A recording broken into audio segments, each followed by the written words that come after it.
सनातन संस्कृति का रक्षण करने वाली जो कोई भाषा है तो संस्कृत भाषा है, क्योंकि हमारे जितने भी शास्त्र हैं सनातन संस्कृतिનું રક્ષણ કરતી જો કોઈ ભાષા હોય તો એ સંસ્કૃત ભાષા છે. સંસ્કૃત ભાષાનું જતન, રક્ષણ, સંવર્ધન અને પોષણ કરવું.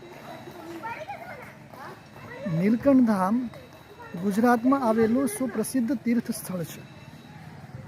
ગુજરાતનું સ્વર્ગ એટલે કે નીલકંઠ ધામ કહી શકીએ.